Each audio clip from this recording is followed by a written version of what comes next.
Той ми се обажда и казва: Чък, направих 2 филма в Хонг-Конг. Сега искам да направя филм с бойна сцена, която всички да запомнят. В продължение на десетилетия хората се чудеха какво е убило Брус Ли. Сега, на 85 години, Чък Норис нарушава мълчанието. Той не вярва в официалната версия. Вярва, че онази нощ в Хонг-Конг се е случило нещо много по-тъмно. Чък е бил там в последните дни на Брус. И това, което е открил за фаталната комбинация от лекарства, ще ви шокира. Брус не е бил просто невървежлия. Някой му е дал нещо, което е реагирало с онова, което вече е приел. Истината за 20 юли 1973 година най-накрая излиза наяве и признанието ще ви изненада. Чък Норис е роден на 10 март 1940 година в Раян, Оклахома, малко градче с около 1000 жители.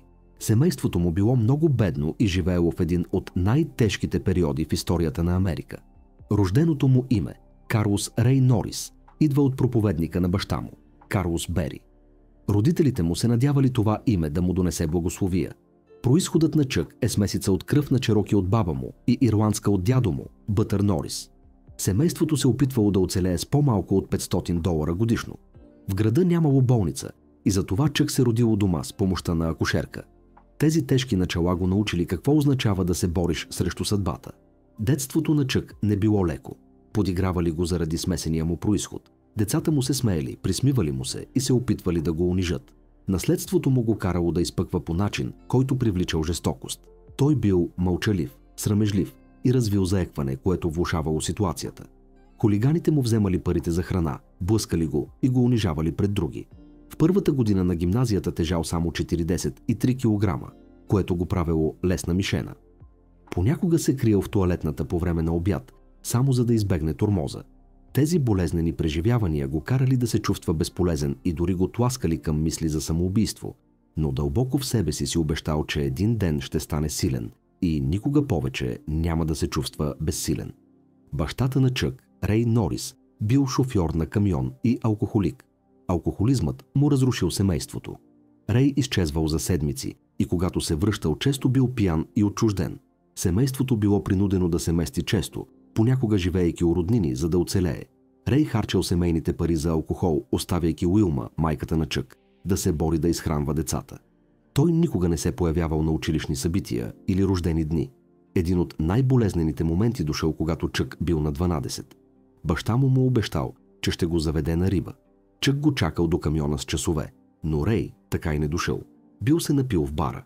Тези разочарования оставили дълбоки рани. Чък повече не вярвал на баща си и израснал с чувство, че е нежелан.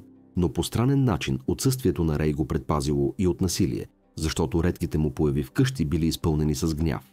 Когато Чък бил на 16, родителите му се развели. Била 1956 година. Уилма вече не издържала пиенето на Рей. Семейството трябвало да започне от начало. Преместили се първо в Канзас, където живели в малък апартамент над магазин за хранителни стоки. Чък спял на разтегателен диван. Когато вече не можели да си позволят това място, се преместили в Торанс, Калифорния, с надежда за по-добър живот. Чък работел на бензиностанция за 75 цента на час, за да помага с плащането на сметките. Станал глава на семейството, грижейки се за по-малките си братя, Лен и Арън. Местили се толкова често, че Чък учил в 4 различни гимназии. Никога нямал шанс да се установи или да си създаде истински приятели. Всичко това го направило още по-решителен да си изгради по-добър живот. Един от най-запомнящите се моменти в живота на Чък дошъл от брат му Лен. Преди да замине за Виетнам през 1968 година, той казал на Чък, че няма да доживее 27-я си рожден ден. Чък се опитал да го успокои, но Лен бил сигурен. На 3 юни 1970 година, малко преди да навърши 27, Лен бил убит в битка. Вестта достигнала до Чък точно в деня, когато той навършвал 30 години. Загубата го опустошила. Чувствал се виновен, че е оцелял и носел тежестта на тази трагедия години наред. Това още повече засилило уважението му към духовните вярвания на корените му чероки. През 1958 година Чък се записал във военно-въздушните сили на САЩ. На 18 години започнал обучение във военната база Лакланд в Тексас. В началото нямало нищо впечатляващо в него. Бил срамежлив и неуверен. Станал военен полицай, пазел бази и прилагал правилата. Тази роля го научила на дисциплина. Истинската му трансформация започнала в Корея, където бил разположен във военната база Осан. Отекчен и самотен, се записал на курс по бойни изкуства. Учителят му бил Гин Джата Чоу Шин. Чък тренирал Тан Судо. Само за 18 месеца получил черен колан, нещо, което нормално отнемало години. Тренирал по 6 до 8 часа на ден, дори през зимата в студа. Бойните изкуства му дали сила и увереност, каквато никога не е мислял, че ще има. Когато се върнал в САЩ през 1960 година, бил разположен във военната база Марч в Калифорния. Там пазел ядрено оръжие и паралелно преподавал бойни изкуства. Искал само $10 на месец за уроци. През 1964, все още в униформа, спечелил важен карате турнир. Напуснал военно-въздушните сили през 1962 година с чин редник първи клас. Същата година опитал да стане полицай, но списъкът с чакащи бил твърде дълъг. Затова отворил малко студио по бойни изкуства с едва $800 спестявания. Нямал опит в бизнеса и все още бил много срамежлив.